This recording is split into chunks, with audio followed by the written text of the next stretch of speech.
नमस्कार पशुपालक भाइयों, मैं कृषि विज्ञान केंद्र से डॉक्टर सुनील सिंह, पशुपालन वैज्ञानिक।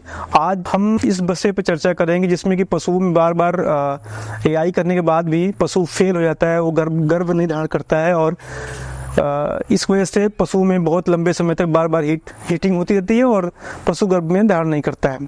तो इस रीजन पे बात हम करने वाले हैं। समस्या क्या होती है कि जो पशु बार बार हीट में आता है लेकिन एआई करने के बावजूद भी वो गर्भ धारण नहीं करता है। पहला तो हार्मोनल समस्या आती है। हार्मोनल इन द सेंस कि जो पशु के अंदर जो अंडाणु निकलता है और हम सीमेन जो डालते हैं, क्या वो सही समय पे फिट हो रहा है कि नहीं हो रहा है, क्या सही समय पे वो आ रहा है कि नहीं आ रहा है। दूसरी चीज़, पशु हीट हुआ भी तो हम कब उसको एआई कर रहे हैं। जो एक्चुअल एआई का समय होता है 18 से 20 घंटे का समय होता है, मतलब गर्म होने के 18 से 20 घंटे बाद अगर हम सीमेंट डलवाएं या एआई करें तो पशु को गर्भ होने की क्षमता ज़्यादा होती है और वो सही समय पे हो सकता है। दूसरी चीज़, जो सीमेंट डाला जा रहा है क्या वो सीमेंट सही है कि नहीं है, लाइव है कि नहीं है, वो सब भी चेक करने की आवश्यकता होती है। साथ ही साथ पशु का जो टाइम होता है हीट का पहचानने का, वो भी बहुत निर्भर करता है इसको गाभिन होने में। आजकल क्या करते हैं कि बहुत सारे किसान भाई देखते हैं जैसे ही पशु चिल्लाना शुरू किया और तुरंत ही वो आसपास के टेक्नीशियन को बुला के एआई करा देते हैं, लेकिन वो ये ध्यान नहीं देते कि क्या समय होना चाहिए, कब पशु को में गाभिन कराना चाहिए। पहली तो बात ये है कि अगर आपको गाभिन कराना भी है तो हम उस टाइम पे एआई करें जिस टाइम पे पशु चिल्लाने के 18 से 20 घंटे बीत गए हों। उस टाइम पे अगर एआई करें तो पशु में गर्भ धारण करने की क्षमता ज़्यादा हो सकती है।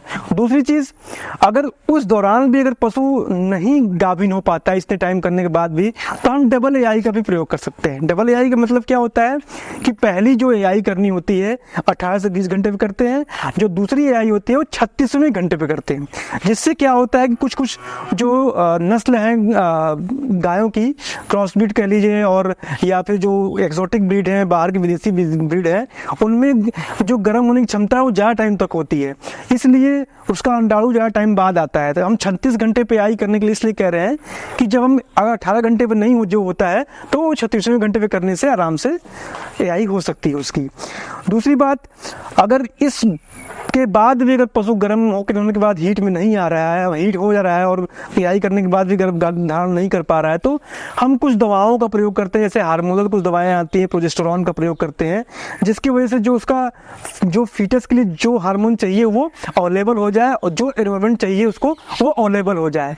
तो इस तरीके से हम जैसे ही एआई करते हैं उसके आधे घंटे बाद हम कुछ दवाइयाँ होती हैं जिसको लगाते हैं, जिसकी वजह से जो प्रोजेस्टेरॉन हार्मोन है वो पशु के अंदर एक समरूप में निकलने लगता है, जिससे जो गर्भ की क्रिया है उसमें प्रयोग किया जाता है। साथ ही साथ आजकल दिनों में एक और समस्या आ रही है कि बहुत सारी बच्चियां जो है कि अपने समय पार कर जा रही है, अपनी मैच्योरिटी पार कर जा रही हैं, लेकिन फिर भी वो हीट में नहीं आ रही हैं।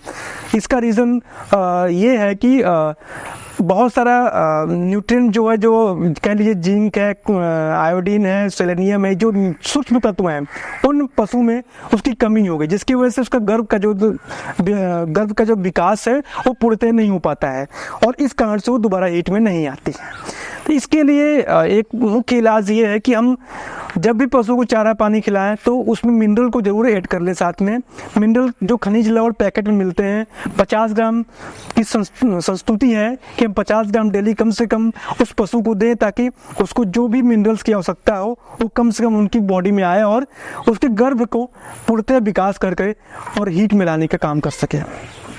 धन्यवाद सभी को।